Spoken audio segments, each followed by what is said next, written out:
Hey there, it's Jamie Scrimger here, and you're listening to the Kick-Ass Stepmom podcast.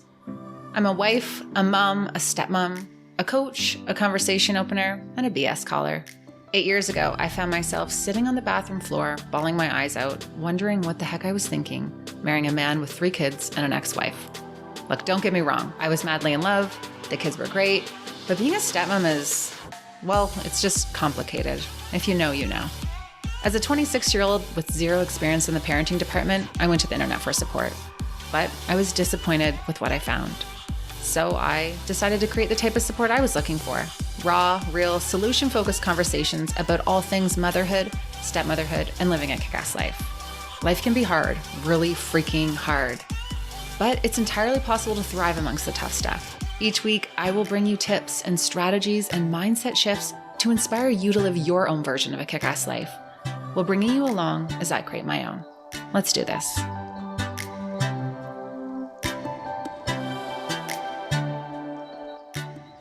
Hello. Welcome back to the podcast. Guys, this is a good one, and I know I always say that, but it is. Today I'm interviewing Beth from Inclusive Stepmom. This episode is so informative, super eye-opening, and it was kind of the kick in the ass that I needed, to be quite honest. So if you're not familiar with Beth, she is one of 3 moms and 1 stepdad, raising a feisty little redhead. And as a stepmom and a wife in a same-sex marriage, she struggled to find resources with content that she could relate to when it came to blending families and co-parenting and living as an LGBTQ plus person, a parent and a wife. So similar to me, when she couldn't find the resources that she was looking for, she decided to create the resources herself. And I'm so happy that she did. In this episode, we dive into inclusivity in the stepmom space and how simple language can make stepmoms in same-sex relationships feel even more like an outsider in a role that you already feel like an outsider in. So Beth and I talk about how she called me out about how my language isn't inclusive and what I've struggled with in being more inclusive in my content. We talk about stepmom life and how parents can support their children and stepchildren when they quote unquote are coming out. And we just really dive into how powerful language can be and how even though we don't intend to make people feel a certain way or feel like they don't belong or feel like they're not safe, sometimes you just do. And it's not about intention. It's about just being aware of how these simple things that we do or simple switches that we can make in how we talk and how we show up can make all the difference in the world. So the wheels were turning during this conversation. It was really so eye-opening for me, and I'm just excited to bring it to you. Beth is such a light. She's such a great resource for stepmoms. Let's just dive right in. If you follow me on Instagram, you know that I love smoothies, and the kids love smoothies too. Here's the thing though. Sometimes smoothies are an event to whip up, and even though I love when the kids make their own, there's often a huge mess. I'm guilty. There are times when the kids ask for a smoothie and we are like rushing out of the house and I'm like, no, we just don't have time. But no freaking more. Guys, Aviv Nutrition is my new go-to for breakfast and after-school smoothies for the kids and for me too. And you can even put them in their school lunches. So here is the deal with Aviv. They are 3-step blender-free smoothies. They're delicious, plant-based, with high-quality ingredients, organic fruits and vegetables, superfoods, a plant-based protein in each smoothie, no sugar added, no artificial flavors or preservatives, certified organic, the list goes on. The smoothies come in frozen wheels, so you just run them underwater for a few seconds, pop the cubes into a bottle or a mason jar, cover with your favorite liquid, we use almond milk, and let them melt for 20 minutes and just shake it up. Or if you want to have them right now, just use it at home and use the blender. If you head to avivnutrition.com, you can use my code STEPMOM30 for 30% off your first order. You just have to pick between 12, 24, and a 36 product box. Pick the smoothies you want, pick your desired delivery frequency, and that's it. Your commitment-free online smoothie subscription ensures that you are never scrambling for a healthy breakfast or an after-school snack for the kids. Use my code STEPMOM30 for 30% off your first order. And hey, Aviv is also available in more than 3,000 grocery stores across Canada and the US, so it's so easy to get your hands on them. You're gonna love them. The kids are going to love them. And here's a tip. If you use less liquid, you can make a delicious smoothie bowl, top it with fruit and all kinds of good stuff. Reese is literally obsessed with this. AvivNutrition.com. Use the code STEPMOM30 for 30% off. All right, Beth, welcome back to the podcast. I was going through, you've been on here. This is your third time, I think. Yes, I know. I feel like a VIP at this point. This is exciting. Thanks for having me back. Yeah, you're totally a VIP. And, let's just start for those who maybe are just tuning into the podcast, just kind of found us. Can you give us a bit of an intro on who you are and what you got going on? Yes. So my name is Beth McDonough. I am the owner of the Inclusive Stepmom. I started blogging a few years ago after my wife and I got married because, your articles were the very first ones I found for help for stepmoms. And I started to feel like I was really struggling in my life and I couldn't figure out, is my struggle because I'm a new stepmom or because I'm a newly out LGBTQ person? And so I just started documenting those thoughts online, as lots of us tend to do. And so then I realized that I wasn't, the only one out there, and I was connecting with a lot of people. And that made me want to help people in a more official capacity as I started to learn where the gaps were in the community. And marriage equality in the US passed in 2015. And with marriages comes divorces and comes all kinds of new types of step families. And I really wanted to help specifically more families out there who had different kinds of, labels, for lack of a better word, than the traditional. I hate to think of traditional step family, because in step families we think of the traditional family structure, nuclear family structure, but it gets more non-traditional as times change. And so I just wanted to build a community to talk to everyone and to help everyone feel less alone and help us realize that regardless of who our partner is, or the gender of our partner, or the gender of their ex, or anything like that, we're all actually dealing with the same stuff. Mm-hmm. Yeah, for sure. And so just to backtrack for a second, just for those who maybe didn't listen to the first episode, when you fell in love with your now wife, yes, that was your first same-sex relationship. Yes. Correct? Yeah, I really just decided to hang on to it. Yeah. So you did have a lot of transition going on. Everything was changing for you. Yeah, it was, in a lot of ways, it felt simple. It's just as simple as any new relationship does, right? I have fallen in love with this person and they were already my best friend. And now there's something else there and we're dating and it's all this exciting stuff. And then, but my partner has a kid. But my partner is the same gender as I am. So now I have to come out to people, and it almost feels like a double coming out, right? Because I've met someone new. By the way, here are some extra factors that are going to add some layers to my life. Yeah, for sure. That is a transition. For sure. A little bit. Now, you formerly your blog was a Babbling Blonde, and then you changed to the Inclusive Stepmom. And you were just talking about how you definitely saw a gap in the content, in the conversations about step parenting. And it's almost just that assumption that a stepmom is married to a man in a lot of the content. Can you dive into what that experience has been like for you? Yeah. So when I'm in those online stepmom support circles, all the Facebook groups, all the forums and all that stuff, especially early on.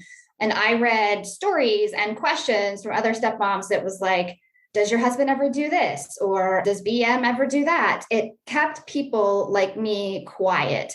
We don't say me too, or yes, I experienced that, or respond with our own shared story, because we feel like we are not the ones being spoken to, or that our participation might not be welcome. It reminds me of when I was planning my wedding.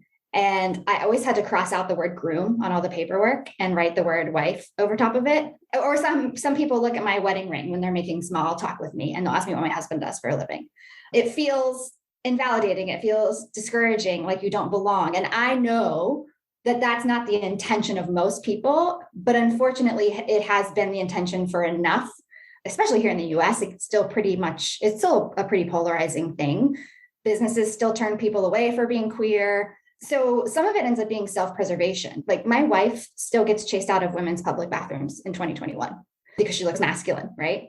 And so similarly to how if you see a rainbow flag or a rainbow sticker on the outside of a business and we're okay, this is safe. I can go in here. I'm welcome here. That's what it means when people start to build the habits of tweaking language and things like that, so that we know that we are being talked to and we are welcome as well. Yeah. And, so I have been just redoing my website, and I've been blogging, I would say 5 years, 6 years, maybe more. I don't even know at this point.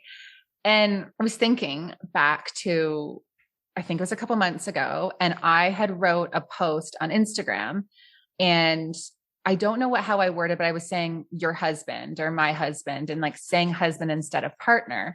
And I think you had shared it on your Instagram and said, this is an example. This is one of, the stepmom blogs that people follow. And this is how that makes us feel. And I remember reading that and being like, okay. And I had to kind of take a step back, because in one hand, I'm like, well, I'm talking about my experience, and I have a husband. So that's the experience that I can speak from. But on the other hand, I'm like, is this a huge learning piece for me? Like, what is really happening here? And it's been really interesting for me, because as I've been going back through my website, because I really felt like I was saying partner as much as I could. And I've been very, when Darren and I will go on a podcast, I'll say, make sure you say partner, not assume it's a husband. Like, we want to be more inclusive in our language and all of that.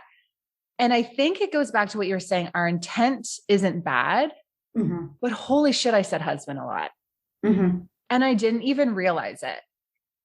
I didn't realize it until recently, when I was going through and seeing how many times, like 10 tips for saying this to your husband's ex. It's tricky subject. It is. And I'll be the first to admit that there are two ways with inclusivity that I struggle a lot in too, because I'm talking about my own life as well. I'm referencing my own experiences when I talk. And so number one, my content, I catch myself not always being inclusive enough for the trans community, right? And the second one is I have a ton of clients whose exes in their family is a man. So their wife, we used to be married to a man, they had a child together, and now she's married to stepmom. And I talk about the ex a lot as a woman in my content, because that is the most common setup we see. And it happens to be mine as well, because my wife identifies as a lesbian. She was married to a woman previously. And so it's in my stuff too. I have to check myself, and I have to think like, okay, is when I started getting on clients who were in a dynamic like that I was like, oh, right. So that's not the same for everybody either. And so we have to stop and think where we can change that. And I think, like, when we're talking about our own situations, we can think about it this way. So it doesn't matter what gender someone's partner is any more than it matters what gender someone's kids are. So if we're telling stories about the same struggles or the same successes and obstacles, if it matters, you might be specific by saying, oh, how did you help your stepdaughter when she started her period, right? Because that's sex or gender matters in the context of what you're talking about, because you're talking about a boy's situation or a girl's situation. If it doesn't matter, you would say, oh, how do you handle it when your stepkids are disrespectful? You don't gender that, because it's just a broad kid situation. Does that make sense? Totally. For me, it's hard, because when you're sharing your life, like, there's part of me that I'm like, I feel like being married to a man would be different than being married to a woman for a lot of reasons. And my sister and I laugh about this all the time. We're like, God, can you imagine a house run by two women? Like, that would be just a smooth sailing. Well, I think we assume that there are things that are specific to men that are not. I think they're specific to personality types and characteristics that are most commonly found in men, but we are usually attracted to the people who are opposite, like energy wise, than us. I know you like Glennon Doyle too, right? You have read Untamed. Have you been listening to her podcast? Oh, I'm obsessed with it. Twice a week I'm on it, right? As soon as the new episodes come out. Well, there's one about gender that came out a couple months ago. And she talked about the bathroom too. Yes. My wife started crying when she listened to Abby and Glennon talking about the bathroom, because it's the exact same cycle of emotions. She makes sure she talks first in the bathroom because her voice sounds very feminine so that they don't think that she's a man and get all weird about it. But they were talking about gender as a social construct and how our culture creates like self-fulfilling prophecy of men are from Mars, women are from Venus, all that stuff. My wife is more masculine. And so she spent a lot of time with boys growing up. She bonds more with men as friends now. So people treat her like a guy and she has a lot of the same traits. So all those memes out there are like, wives be like this when their husbands do, all the ones that are, when I tell my husband this, they almost always apply to me because my wife is, I feel like I have a husband most of the time, as far as like what society would say. I don't share them because that would be confusing because they say husband on them. But like, all of the stuff and like the communication issues that men and women have, they're all the same for me because she is a very masculine woman because I still have like an opposites attract dynamic, right? Mm-hmm. That's really interesting. Yeah, I guess we just assume and this is what we've been taught by society. Yeah, men are like this, women are like that. Yeah, this is also, you're watching me right now, like the wheels are spinning because we really have to change the way we look at things. And I do know there's people, and I definitely feel it too, especially online and being someone who shares things online. Sometimes we feel like we can't say anything because someone's going to be offended or someone's going to be left out, or it's not a politically correct thing to say anymore. And what are your thoughts on that? Because I do definitely feel that with every once in a while I'll get ripped a new one for saying something. I'm like, what else could I say? Like, I feel like I'm damned if I do, I'm damned if I don't. Yeah, I think so. There are some differences that I see. I have seen you say that you get criticized about this too. And I don't know if it's the same kind of thing you're talking about. There are different kinds of triggers, and there are triggers that's like, you're just not speaking fairly to all human beings, or you are telling something that's very personal to you that just might be triggering to somebody else and they just need to go find somewhere else to be. Right. So like, so you have a biological child. And so if someone came at you and was like, I don't think you should talk about having an ours baby because that triggers my fertility memory. Like, if someone's feeling like really triggered about you talking about having a baby, well, that's critical to your story and your journey. So you're probably not going to filter that and you're not going to stop talking about that. They probably should just find somewhere else to go. Someone emailed me just 2 days ago that to let me know that they were unfollowing me on Instagram. And it was because I talked about having drinks too often and they were sober. And that's a whole other topic. Right. And that's fine. You don't need to really tell me that you're unfollowing me, but if you need to do that, there are plenty of sober people, like people who are sober or people who don't talk about that. When I say having drinks, sometimes I mean coffee. So a lot of times I mean wine, but that's part of my life. And it's not like a harmful part. Like it's not a part of my life that's like racist or homophobic or, like hurting anybody. So in that case, we probably just don't mesh well together. And there are plenty of other people for you to follow who don't trigger that part of you. It's like, everyone is not for everyone. I did receive a message once when someone was triggered because I had said 10 things I do to prepare for my week on with the kids. And one of the tips was I coordinate my schedule with my husband. And I just got this big, huge comment about how I'm not inclusive because I said husband. And then someone wrote underneath saying like, this is what she says she does. Yeah. You're saying your husband. And she has a husband. So I have a husband. I'm just sharing my own experience. And that's where I feel like it's okay to say, everyone's not for everyone. I definitely think if I was in a same-sex relationship, I would probably be like following your page consistently, right? Constantly, I would be consuming everything that you say because it would resonate with me. Like that would be more aligned with my life and my lifestyle. That doesn't mean that all these other, magazines or articles, they wouldn't resonate with me. But I do think we can find people online too that really, really we click with. Yeah. And I think the criticism of the header in your content is unfair. I think the difference is if you say, I coordinate the schedule with my husband, that's you talking about your husband, right? If you're giving a tip that says, you should coordinate the schedule with your husband, it would be easy to say, you should coordinate the schedule with your partner. Yeah. Just one switch. Yes. Because you're saying your and not my. Right. It is tricky, right? Like language is really tricky now too, especially with the he, she, and like they, them, all of that. It's like, how do you even it's just a whole relearning process, which I'm glad that you're bringing this conversation up because I think it's really important. And I think it's important to remember, like well, that's not true. Not no one, people do, but for the most part, people aren't intentionally trying to make someone feel left out, make someone feel like they're not welcome there. But it doesn't stop there. And that's what I'm learning. Even if my intention isn't bad, how am I making someone feel? How can I make a tiny switch in how I'm showing up that makes everyone feel welcome?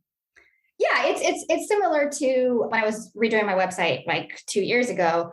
I went through all of the sort of stock photos that were on my website and noticed that because that's what I grabbed, because that looks more like me, they were all photos of white people. And so I had to like adjust and intentionally be like, no, yes, it has to be intentional because we are drawn to families and people who look like us. But when I'm picking out a random stock photo of a family or like of a child to put on my website, I should be showing equal representation as far as racial and cultural as well. Mm-hmm. Yeah, it is interesting. I did the same thing. I was going through my podcast guests and I messaged my sister the other day. I was like, look at all of the last guests. They're all white females, not intentionally. It's just such a crazy world right now. And I do really think that this is a blessing from COVID. I do think I was watching this Instagram live once and this girl was saying, basically what happened is COVID came in and forced us all to like sit in our homes and be glued to our phone and realize how much screwed up stuff is actually going on in the world. Like it took COVID to make us pause and stop. And like, obviously all of the terrible things that are happening in the world to be like, whoa, what's actually happening when this isn't new? This has been happening all along. All right. If you follow along on Instagram, I love a good hoodie. I love a good plain shirt. I love a good plain sweater. I love a good neutral. I'm really about keeping it simple when it comes to my wardrobe. And I love to dress Reese the same. That's why I'm so pumped to partner with Austin Oaks. Guys, when I first had Reese, I struggled to find cute clothes for her because I felt like all of the girl clothes had unicorns and butterflies and sunshine and all those things on them, which is totally fine if that's your style. But again, I like to keep it simple. So when I stumbled upon Austin Oaks, I was sold. It's a unisex clothing line for everyone in your family. Austin Oaks items are designed and manufactured here in Canada, made from high quality, ultra soft bamboo cotton that is eco-friendly, sustainably sourced, and so freaking soft. Seriously, plain, solid, high quality pieces for your whole crew. Personally, I am obsessed with their adult bamboo hoodie in ivory and the bamboo crew in gray. And I just ordered Reese the same.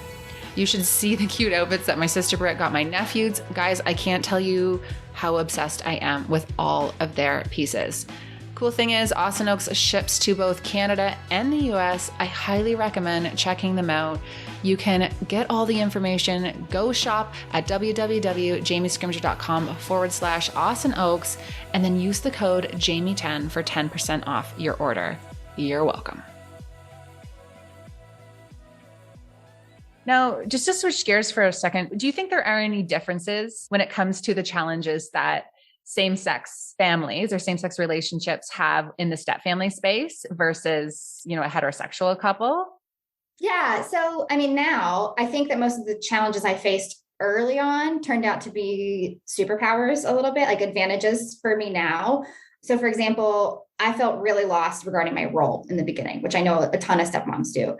So I wasn't filling a mom-shaped space that was left empty because there was a mom already in the house that I started, my wife is already a mom as well. So my stepdaughter already had a mom in our house. And so their roles, my wife and her exes, were already fluid as far as like gender jobs and things like that. And so instead of sliding into doing mom-like things, I had to focus more on my own strengths and building a unique bond with my stepdaughter. It required a lot more work up front, but I am stronger now. My relationships are stronger because I had to put the work in the beginning. So I avoided a lot of the resentment stepmoms have when they just step in and they take on mom jobs that they don't really want or they don't get the recognition for and things like that. The biggest challenge I still face is usually when we're around new people who just don't understand a queer family dynamic, especially a queer step family dynamic. And so they get confused. So this just happened recently. My stepdaughter was in swim classes. I was rarely the one who took her, but my wife and her ex both did regularly, depending on whose time it was. So most of the people there probably assumed they were either two moms, married to each other, or that one was a mom and one was a stepmom. Those seemed like the two options. So then I showed up and I took her once. And then two things happened. Once I got straight up asked by someone who I was and where I fit. Like, it was basically just very bluntly like, well, who are you here, to her? It amazes me every single day, the unfiltered questions people just decide that they want to ask somebody about their life. But like, just by the pool, somebody asked me that. The second thing that happened was someone asked me if I dyed or cut my hair because they assumed I had to be my wife's ex. We have similar build, bone structure. My wife clearly has a type. But what other explanation to them could there possibly be that I had to be that one, right? I had to be one of the two because they couldn't figure out who I would be otherwise. So that's just a story to explain that, like, who I am and where I fit because of the so many like multi-women dynamic feels draining and can amplify like the outsider syndrome that we already tend to have as stepmoms. Yeah. And that's really, really interesting because you wouldn't come in and do the mom jobs because the mom jobs are taken care of. They have already kind of figured their stuff out. Now, when you're working with stepmoms, because you were saying you're working with stepmoms who had left their heterosexual marriage for a same-sex relationship, what kind of challenges do those families experience? Is there anything that's different there?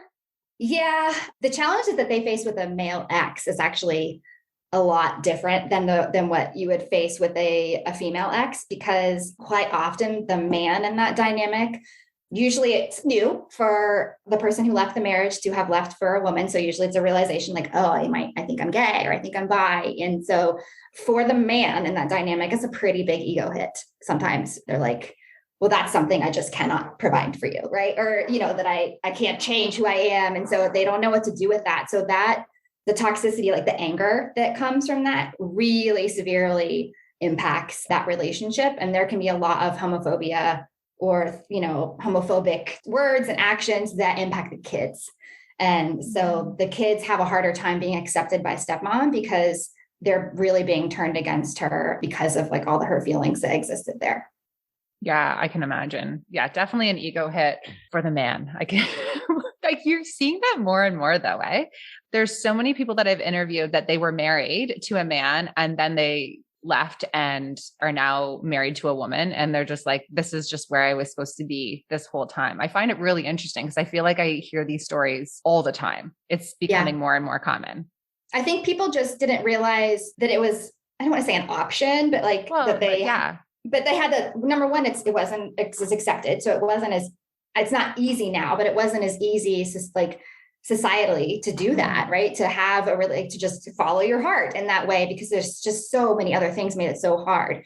But also I think that there's such a spectrum sometimes that women don't realize that they have the capacity to be attracted to another woman until it happens. Because they're like, oh, my marriage is fine, or they've settled. They're like, I guess this is just what it's supposed to feel like, right? And then they don't think anything else, and then lightning bolt because they meet the right person. And they're like, oh, that's what it's like. Well, even to go back to Glennon Doyle, I read in one of her books that she literally walked in the room and saw Abby and was like, okay, that was just kind of a done thing. Which happens with women and men all the time too, right? You're married to a guy and you're thinking like, okay, I guess this is just the challenges of marriage, or this is just how it's supposed to be. And then you meet another man sometimes, who you're like, oh, that's not how it's supposed to be. Like, this is clearly what you can have, right? Yeah, no, for sure. You don't know what you don't know. Yeah. I get a lot of stepmoms, especially in the form of the membership, whose children or stepchildren are now coming out.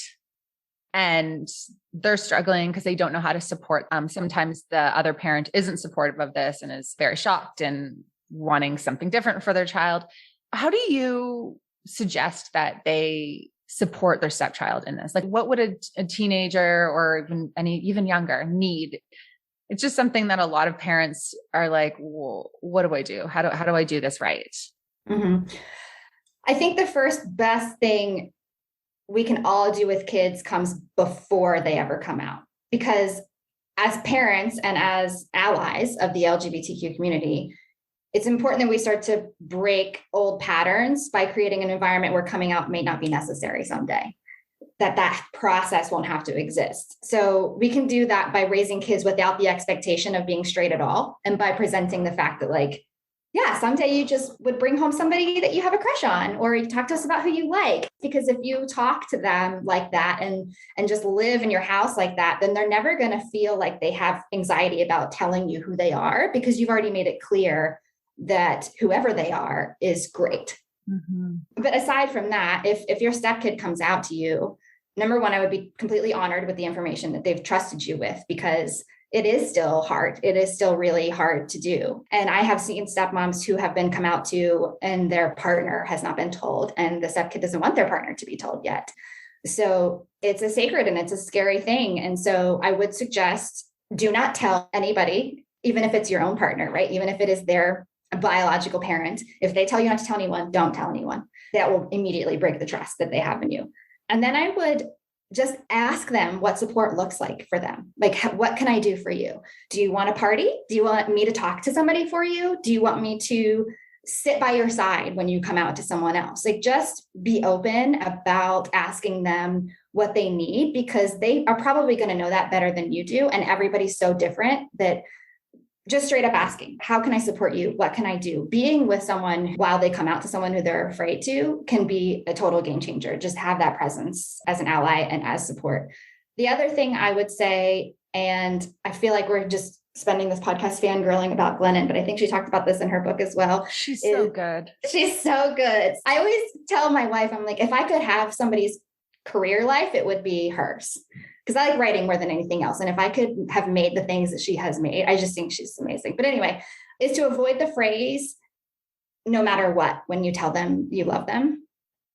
Because that's something that we tell kids when they've done something wrong.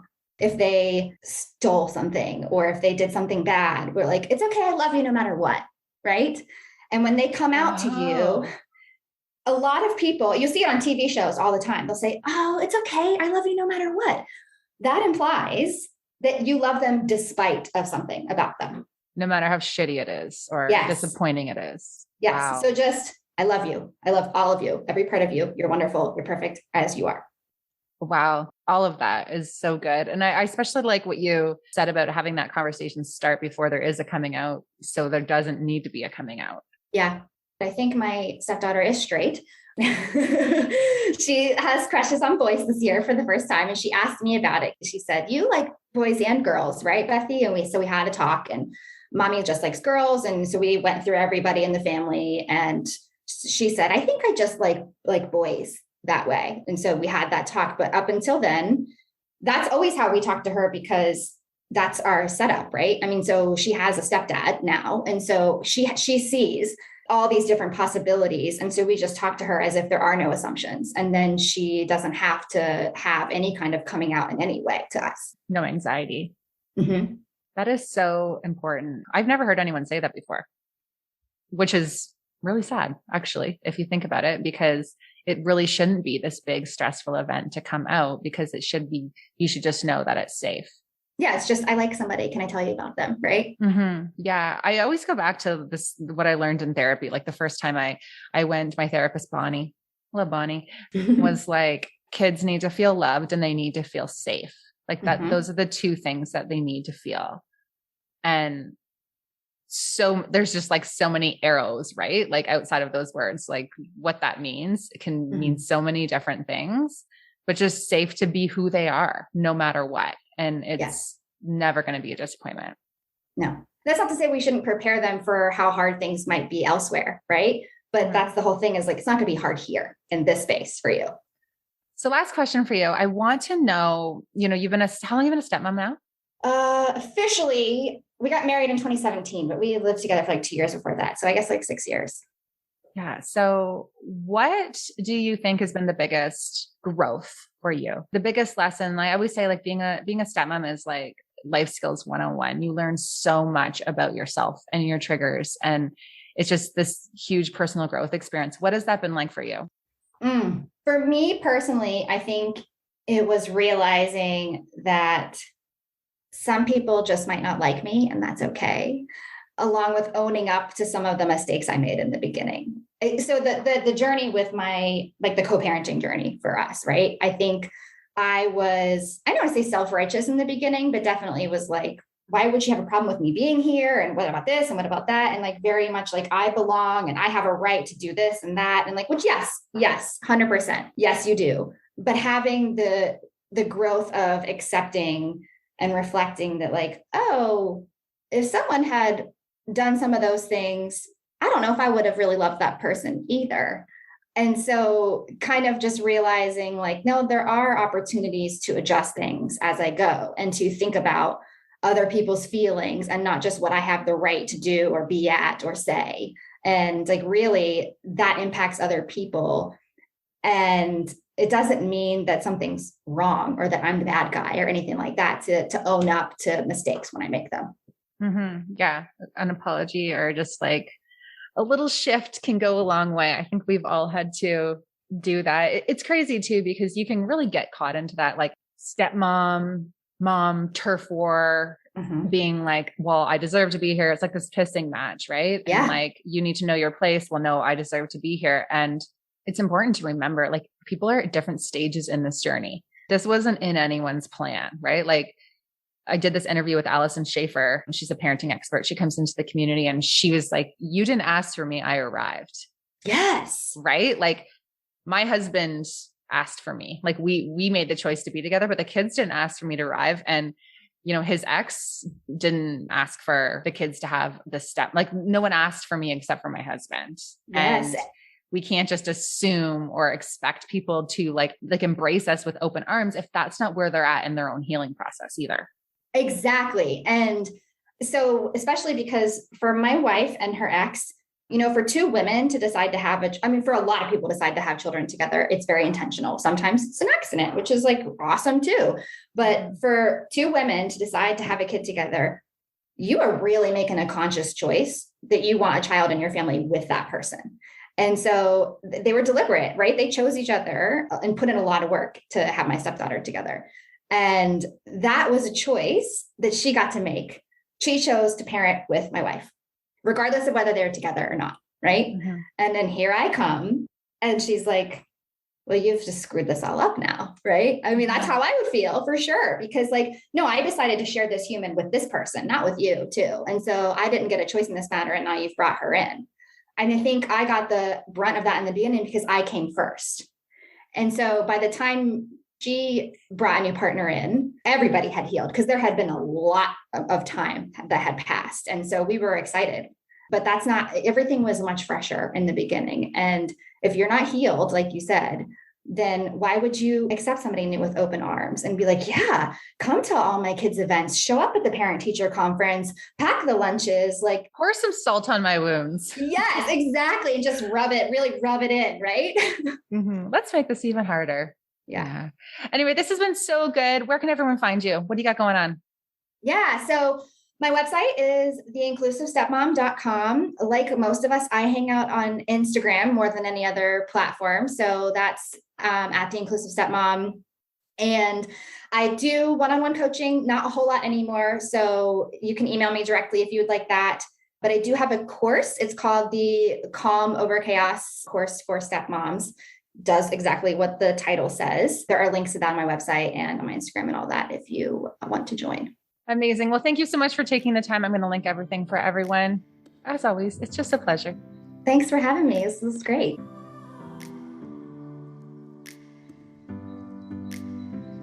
Thanks so much for tuning in. You guys know the drill. If this resonated, share it with someone who you think will love it too. And if you haven't already, I would be forever grateful if you could head on over to iTunes and give the show a rating and a review. And if you're craving more stepmom content, want to connect with me and stepmoms from all over the world, and get access to exclusive content with all my favorite experts, be sure to check out the exclusive stepmom community, www.jamiescrimger.com/membership. Members also get access to my online magazine and can listen in on coaching calls with fellow stepmoms. www.jamiescrimger.com/membership. Love you guys. We'll chat with you next week.